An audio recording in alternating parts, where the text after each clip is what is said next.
Nakatanggap ng pagbabanta ang ilang eskwelahan sa bansa at dahil dito, sinuspindi ang on-site classes sa isang paaralan sa Batangas. Saksi si Marisol Abdurrahman. Mangilan-ngilan lang ang mga estudyanteng nadatnan namin sa Batangas City Integrated High School.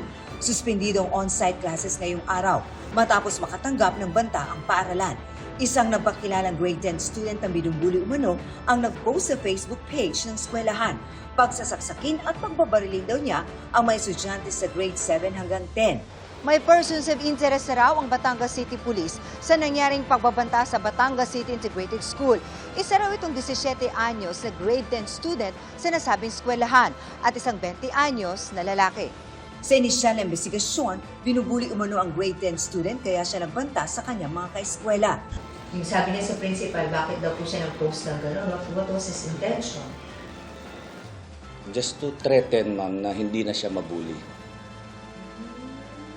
Kasi ang reason niya, kaya siya nag-post nun is binubuli nga daw po siya. Bago ito, nakatanggap na rin dati ng pagbabanta ang paaralan. Ang pinost lang, ma'am, is it's a video lang na may baril.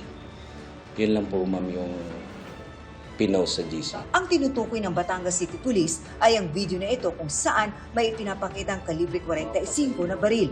Ipinatawag ng principal ang nag-post at nangako siya na hindi na uulit.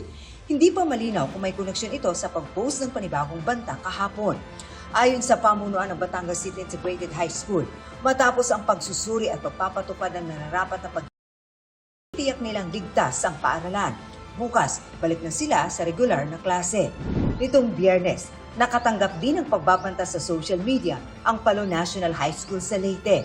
Dumaraan ngayon sa bag inspection ang kada mag-aaral na papasok. I advise the learners and anybody to be responsible in posting, in talking, in whatever they say. Dapat hindi nila gagawing biro, kasi every action there is a consequence. Ayon sa DepEd Region 8, bukod sa Palo, ilang paaralan pa sa Eastern Visayas ang nakatanggap ng banta. Some of the request appeal includes the safety and security, even the fencing, because of course the Department of Education cannot provide fencing to all our schools. So we need help from our stakeholders, CCTV cameras as well, and even provision of guidance counselors or other mga psychiatrists na mga pwede magtulong. Kasunod ang pamamaril ng dalawang menor de edad sa San Jose National High School sa Tacloban City.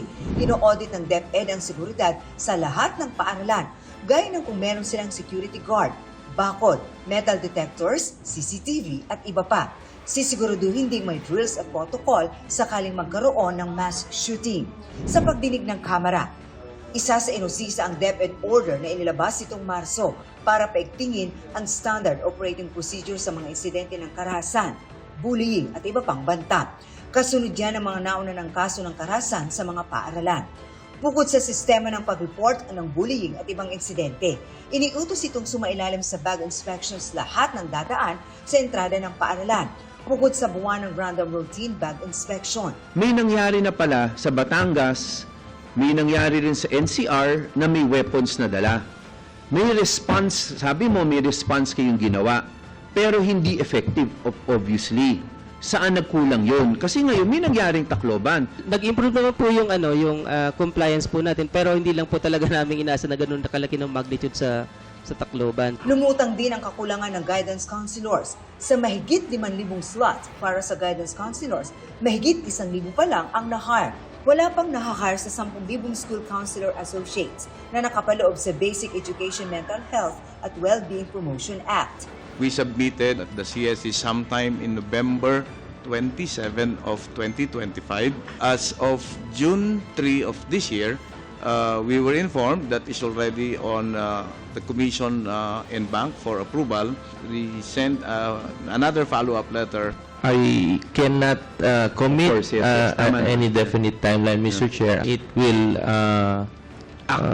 deliberate already. Humihingi rin ang DepEd ng dagdag pondo para sa dagdag gwardya. Bago pa ako naapo, tinanggal na po yung, nagkaroon ng rationalization eh. So tinanggal yung mga pwesto ng mga security guards. Ang iniwan nila mga 200. Eh kung titingnan natin, 48,000 ang schools natin.